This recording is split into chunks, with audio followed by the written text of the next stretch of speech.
Dear God, I got one question. I need to know, do revolutionaries go to heaven?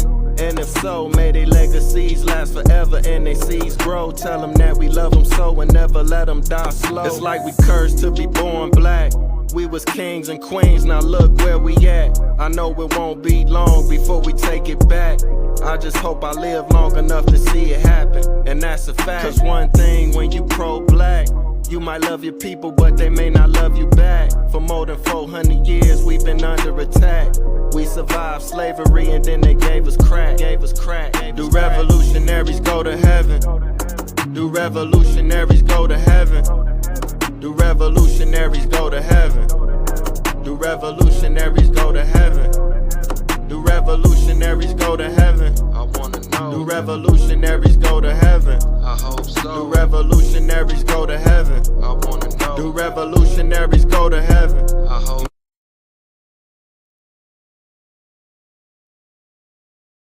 Peace, King. How you feeling? Can you hear me? Yeah, I can hear you. What's going on? Can you hear me?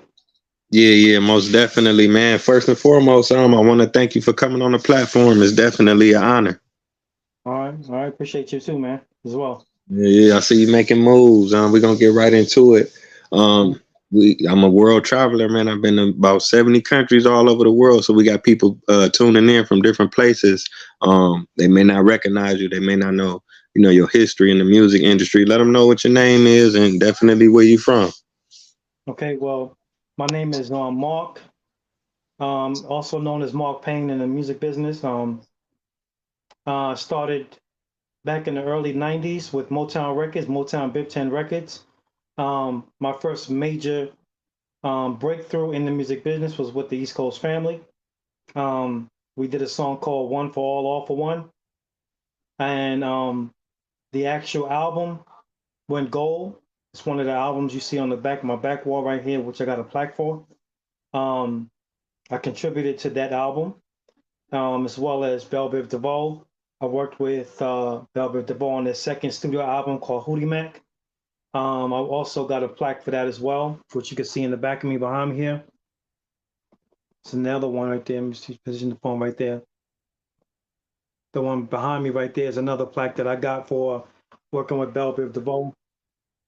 Writing on Above the Rim and Lovely on the second studio album. And then I also just recently dropped a song with the legendary Positive K, the one that did I Need a Man or I Got a Man. And that went straight to Billboard, and you can find a write-up on Billboard Hip Hop with, the production work and, what I'm saying, the article on me and Positive K. So I'm still around, still doing what I do. I know a lot of people, like you said, don't know who I am or where I come from. I've been kind of more or less hiding in the background. You know what I mean? Just kind of watching the comments, watching the statements. Everybody wondering what happened, what happened, what happened. And I know there's a lot of questions about that, so I'm here. Oh yeah, no doubt. Yeah, because it's like a lot of times producers, like you say, sometimes it's intentional. They play the background, that's their style, but a lot of times they don't get their flowers because, like you say, you producing records for Biv DeVoe and different artists like that. That's just as much your song, if not more, than the actual singer or the rapper or whoever else. So I gotta salute you for that, for contributing to some classics and working with some of the best artists on the planet. You know what I'm saying? Mm-hmm. So let me see. I wanted to ask you this. Now, when did you actually get into music? Was it something that was going on in your family, or did you get into it later in life? It was a thing where when I was a kid, I was about 8 years old. My family moved to the Virgin Islands, to St. Croix, and in a place like that, jobs are rare, can't work, or if there are jobs, they're taken by first come first serve type situation. So the living conditions are very tough out there. So my uncle, prior to moving out to the Virgin Islands, used to play the bongos. So we used to go down to the tourist area at night.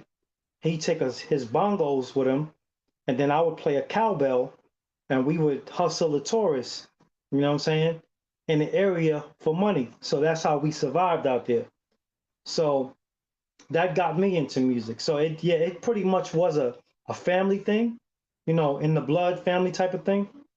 But as a young kid, you're not thinking about music at that time. You're thinking about survival. You know what I mean? So, but as I got older, then it dawned on me that this is what my calling was. My calling was for music. You know what I mean? So that was kind of like my introduction to music. Um, as I got older, in my late teens, I met Black Rob from Bad Boy, who was way before he even got signed to Bad Boy. He and I became real good friends. And then I started, doing music with him, walking around the streets, rapping, stuff like that. And then later on, my early, let's say by late early 20s, I got on with Michael Bivins. I was around 22 years old when I got on with him. And that was through my partner, Finesse. He introduced me to Michael Bivins. And then, we did the work with, a few of the artists in the camp. And then that's how I got my start. That's how I made my way in. Wow, that's dope, man. Big shout out to your uncle for even exposing you, Yeah. to music like that. And then, you got a different story because like you say, you trying to survive and make money and you in the Virgin Islands. So you coming from a different perspective than a lot of other artists, who might have been doing it for fun or just, because of their family or grew up in the church with it. That's amazing. Shout out to Black Rod, rest in peace, King, a legend. Exactly.